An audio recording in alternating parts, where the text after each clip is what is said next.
Good day everyone, and welcome to my channel. If you haven't already subscribed, I hope that you do. I really enjoy being here, creating content that you love, creating content that will teach you something, that will teach me something.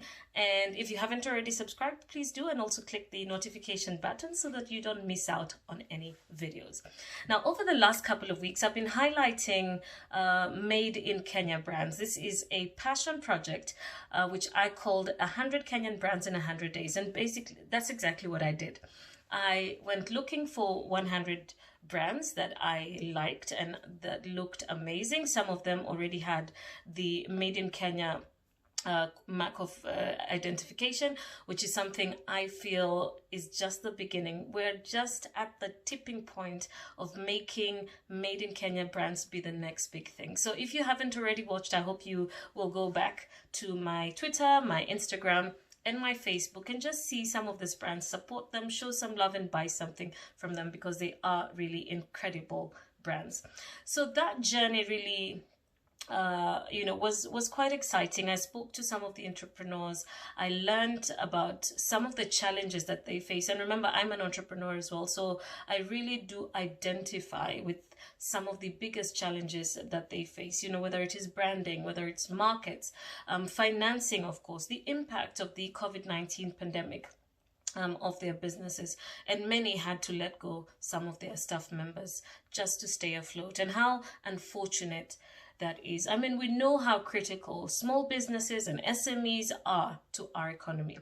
I mean, just look around you and you see, how many small businesses there are and how many of them actually employ other people. Do you know that in Kenya today, 70% of jobs are actually created by the small businesses and the SME space? That means only 30% of employment is in that big corporate and government space. So the role of the SME sector and the small business space cannot be underscored. And now more than ever, there must be solutions for us to actually enable SMEs to stay afloat, whether it is from our own perspective as somebody who can buy, whether it is government and policies that they should create in order to support these businesses, whether it is private institutions such as banks and other multilaterals and multinational companies, in how they can all play a role in supporting small businesses because of the impact of the SME sector in not just Kenya or Africa, but the global economy as well. I mean, the job losses and the number of job losses have been staggering over the last couple of months, and it's been so heartbreaking just reading some of those stories online, and it paints a dreary picture of the situation. I think almost everybody now knows somebody who lost a job during COVID. Either you know them personally or you've read a story that they've shared on their digital platforms. Now, as a founder of Kiara Skincare, which is a business that I founded a couple of years ago, we're in the skincare space. I know, I guess just as everybody else in the small business space, how critical this last few months have been and how scary it was for us as entrepreneurs, just thinking, will we be able to keep our businesses afloat? When the pandemic hit, that was in around March, our sales drastically dipped, April, May, and somehow later on between July and August, the revenues, started to pick up. And one of the things I learned about this time was the importance of partnerships. We had recently engaged a platform called Mzizi, which is where why we're able to sell online now. And because of that partnership, we were actually able to stay afloat. That meant that our customers who could no longer go to the beauty shops because many of them were closed could now access our products on the website and delivery done in a safe way to their homes. So that really taught me about the importance of partnerships and how critical it was to just speak to people in different spaces and to see how to find synergies between my business and other spaces, people who are experts in IT, e-commerce, to just keep us afloat, and financing as well. But guess what? For the first time in many years, this is the first time that entrepreneurs across the world are actually facing similar challenges. And it's not just us as small business but also SMEs, also even corporates in the private space are all facing the same challenges. It's cash crunches, and it's, you know, it's all businesses are facing exactly what we face, for instance, as care. And of course, it depends on the space that the business in. And now, for the first time, we need to look at it from a global perspective. And now, global leadership must begin to prioritize solutions and get a collective vision, you know, with a razor sharp focus in creating solutions which for what is now a global problem.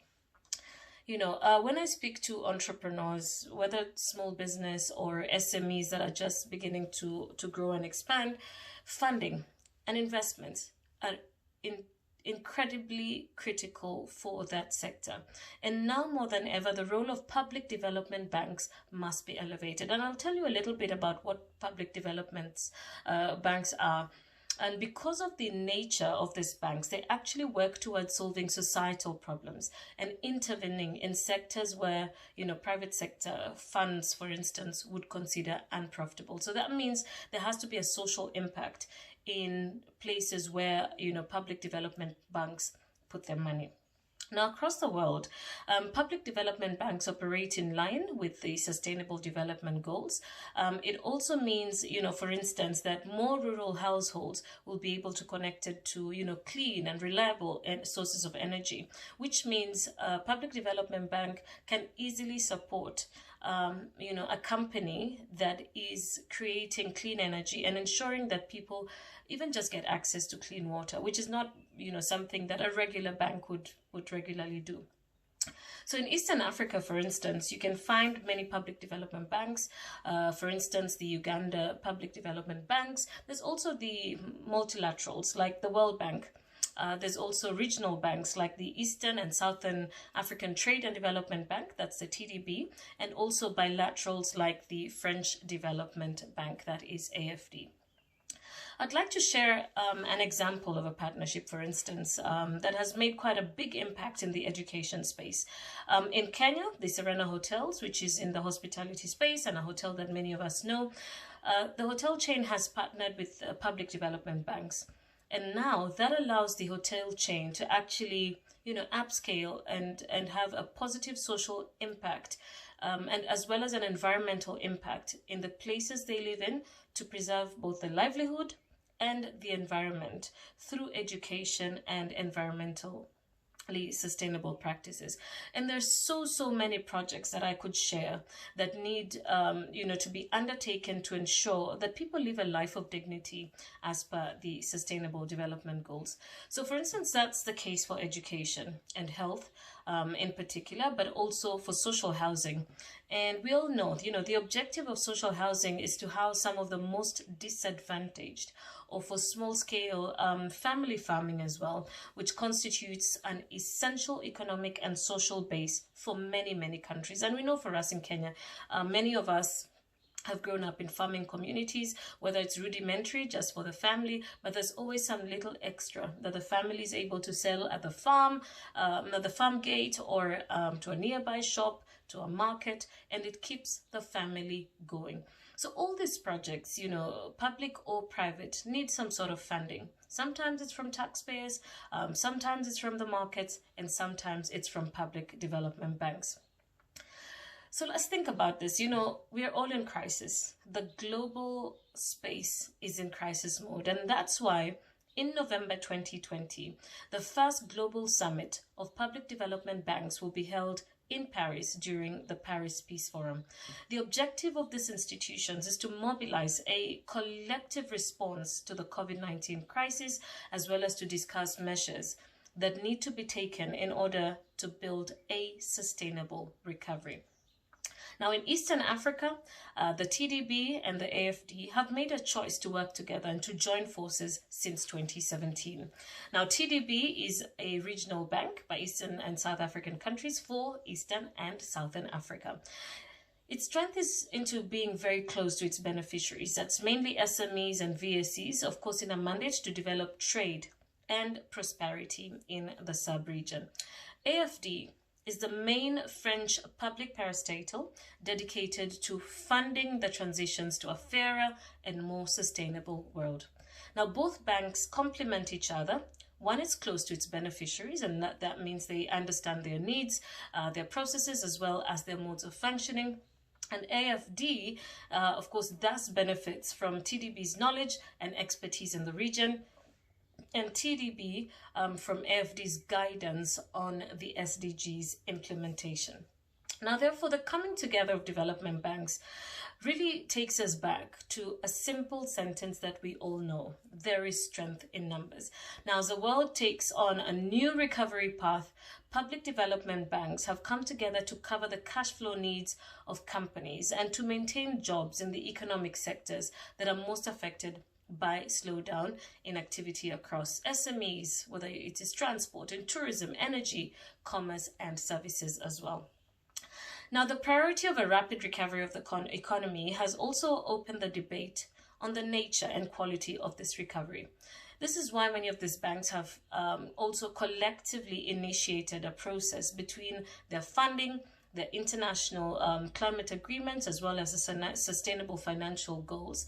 Now, this finance summit, which will be held from the 10th to the 12th of November as part of the 3rd edition of the Paris Forum, should help collect this collective momentum towards a more sustainable finance. And once that is done, a step at a time, we will all begin to see solutions, to find solutions. And my challenge to you today is, whether you are an individual, you can support a small business by buying from them. Whether you are in the public sector or the private sector, the globe is facing similar challenges, especially in the private and funding and public funding space. Do your part and support one business a day at a time. So thank you so much for watching this. It is a pleasure to just sit and talk about some of these challenges that we're facing both locally and internationally, and helping us to all find solutions, and we can in our own little way. Remember, as I said before, there is strength in numbers. Goodbye, and remember to subscribe, and see you soon.